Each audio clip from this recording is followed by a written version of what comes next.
Let's discover Plane, a free open source alternative to Jira, Asana, Trello, and so on. Plane is a project management tool made for developers to ship products with peace of mind. Let's start by a platform overview to see its main features, then we will learn how to deploy the self-hosted version on Elestio. The first time you log in, you have a nice onboarding tour. You need to enter your name and last name and your role within the company. Let's say development engineering. Then you need to create your first workspace. I will name it Elestio. It generates automatically a workspace URL, and you can define your size organization. Continue. Then, as a good onboarding process, they suggest me to invite my team, but I will skip this step. Now that my workspace and profile are set up, I can have a product tour. It explains me the different features available, such as issues, cycles, modules, views, and pages, but we will see together all of them. So let's dive into create my first project. We'll pretend we are a developer team creating a mobile application for this project overview. We'll name it mobile application. We can add a description to it, an icon. Is there something related to mobile application here? There is no search here, so it can be quite difficult to find the correct icon. There is a laptop, but it's not a mobile. Oh, here it is. Then I can decide if my project is private or public. I guess it's related to my workspace. And I can choose who is the lead on that project. Currently, there is only me in that organization, so I can say it's me. Now I can create project. The dashboard looks promising, but it's a bit empty for now because we didn't create anything yet. We'll get back at it later. Now let's go to our project and into models. What I like about that platform, it is the clarity. Here, models is empty, but it's well explained what it is. Models are smaller, focused projects that help you group and organize issues. So we'll create our first module. As we are still creating our mobile application, we need different modules to create the final product. Let's say the first module is the onboarding process. Every tasks related to onboarding. We can define a start date. Let's say it's today. A target date, let's say we want to take 2 weeks to do it. We'll add it to the backlog. We can define the lead and who is related to this module. But again, I'm only the one on that instance for now. And hit create model. You can quickly get info about the created model, the start and date, the progression of it, but we'll see later when we will add tasks into it. But let's add the other model to make it feel better. Maybe we have everything related to products into our apps. Then we will have maybe the subscription models if people need to subscribe to anything. And let's say we also have a blog section with article. Okay, create model. Now we have our different models. We need to create cycles. Maybe you are not familiar with the term cycle, but it is the equivalent in agile development to sprints. Again, you have the explanation. Cycle is a custom time period in which a team works to complete items on their backlog. Let's create a new cycle. We'll name it first sprint. We'll set the start date to now and the end date to next week. Create cycle. Now we can see we have our first sprint here. There are 8 days left. We have the start and target date. And no issue present, so we can see the progression now. So let's add some issues. It's on the left here.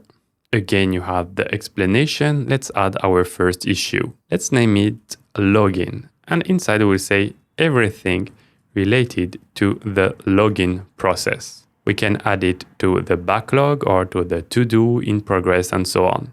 We can adjust the priority. Let's say it's medium priority. Who is assigned to it. Maybe here it would be the product manager because this is the big picture that we are creating right now. There are labels, but we will add one later for the subtasks. We have a start and due date.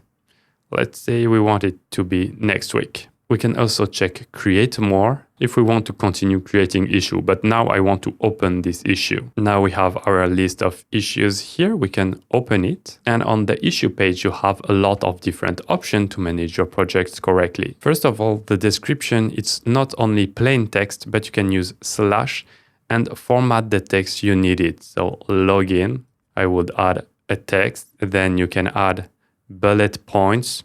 It's really a nice place to write description and tasks for your developer team. You can also add attachments. For example, if you need to add the design or some screenshots for bugs or anything else. On the right, you can say what is the parent issue. We will see it later when we will add sub-issues.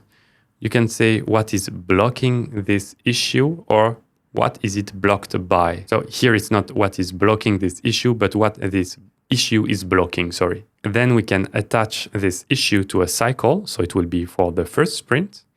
And the module related is the onboarding process with the login and sign up and so on. Okay, let's add the subtask related to the login process.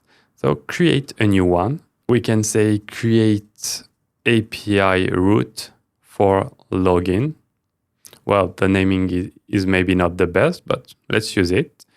We attach it to the to-do. The priority is high, so it will leave the space for the front-end team to play with. You can assign it to anyone, and we will add labels to it. Create new label. We'll have backend. You can choose a color or even use custom one. And we will create our other kind of label, which will be front end. And create label. But when I create it, it automatically assigns it. So I need to uncheck front end and add issue. Now you can see it's in the sub issue. Let's create another one. Integrate design of the login page. Well, it's a mobile app, so login screen. We'll add it to the to-do. The priority is medium because first we need the API. We add the front-end label and we add our issue. Oh, by the way, let's say I'm in the front-end team. I will assign it to me and I will also change it as if I've done it. Okay, so it's done. Oh, I opened the backend. So, okay, the backend is done. Now I will say in progress and also assign this task to me. Okay, now we can see that for the login, half of the issues have been completed. Now, if we go back to issues, though the parent, we can see all our issues. So we have the parent login and we have the sub issues here. But maybe like me, you want to only see the parent issues. You can go to view and uncheck show sub issues. So now you only see the big issues. You have other filters available. You can define what is seen on that page. But you also have different types of listing. Here is the list view, that what we are currently seeing. You have the Kanban view. So if you like Trello, you might be familiar with it. You also have the calendar view based on the start and end date. You also have a spreadsheet view, which is a bit similar to the list view. And you also have the Gantt chart view, which is like a timeline. Currently, what we see are the issues for the whole project. But you can go to My Issues and me as a user. And because I assigned some tasks to me, I have a clear view of what is assigned to me. So what I will have to do for the upcoming days or just today, because I can play with the filters and the dates. What has been created, so it's more generic, and what I'm subscribed to if I need to exchange information between team members and have notifications to talk and help the team, this is the place to be. Another place to see the big picture of the project is analytics. Maybe this place is less for the developers, but more for the project manager, CTO, and VP of engineering to know what is happening during the development process. You have one automatically generated, but you can also go to custom analytics and create the data you need. For example, you can group the values for one assignee, so you can have the state for one person only. Okay, let's go back to our project and go to see the different sections available. We have seen issues, cycles, and models, which are kind of classic, but they are well made and well thought based on the different existing products. Then you have views. A view, basically, it's the same than the list of issues. Let's say I want to name it backlog. I open my view and I can play like the list of issues. But the main difference is it's saved separately from the list of issues. So you can add your custom filter. Maybe I want to see everything, so I have access to the whole backlog. I don't want to display the tasks that have been done or are in progress, so I filter it to backlog only. Well, I don't have yet because I assigned all the tasks. And once I'm good with it, I can save with update view. It looks like a simple feature because it's the same than issues, but I remember working with Asana, and when someone changed the filter and saved it for the whole team, and there was not this view option, so it was a real pain. Then you have this nice feature named Pages. It's like a Notion space to add your specification and documents. Let's name it Onboarding Specs. It opens what is called a page, but it's made of blocks. So for example, I want to create the login block. I hit enter, and now I will also add the subscription block.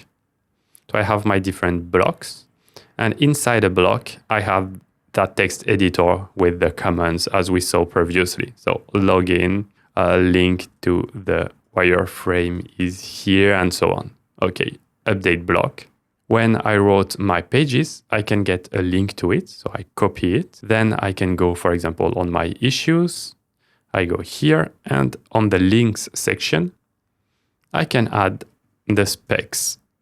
Add link. Now the team has a simple access to it. To finish with the project section, let's dive into the settings where you can configure your project. You can change what we did when we created the project. Then you have control about who is the lead and the assignees to this project, the team members, the different features enable or not. Maybe there are some features you don't want on that project, so you don't need to enable everything, but it's made by default. Then you have the different states. By default, it is backlog, unstarted, started, completed, and cancelled, but you can fine-tune to the way you like to work with your team. You have access to the labels here. We created directly in the issue. You can enable some integrations, have estimates about the different tasks, and add some automation. Then for the big picture of your workspace, you have the dashboard, which is not only related to that specific project, but for everything within your workspace and your company. It's a bit empty for now because I just created the instance, but you can see the potential it has with many stats available. On the top left, you can create other workspace if you need.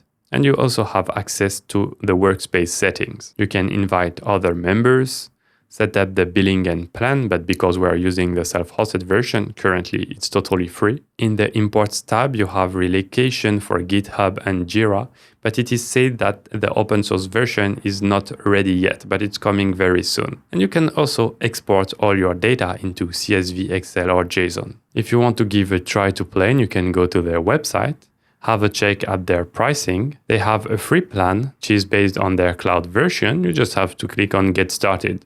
Together, we'll see how to use the self-hosted version that doesn't have limit and will be hosted on your own server. If you want to set up the self-hosted version, you can use our platform, Elestio, hit Login, then click on Deploy My First Service, search for Plane, hit Select, choose your cloud provider, choose your region, choose your service plan, and hit Next. Then you can choose your level of support, rename your instance if needed, and hit Create Service. I just received the email telling me that my instance is ready. I can click here to get the password. It will lead me to my admin dashboard on Elestio. Then I copy the password and I open it. I just need to write my email address and paste my password and enter into my instance. Thank you for watching. I hope you enjoyed this video. If it's the case, please hit the like button as it helps our channel grow and be more visible to other open source lovers. Tell us in the comment if there are any open source software you are looking after, and we will help you and present them in our next platform overviews. So don't forget to subscribe to not miss when we release our videos. In the meantime, if you want to continue discovering great free tools, watch our existing platform overviews available here.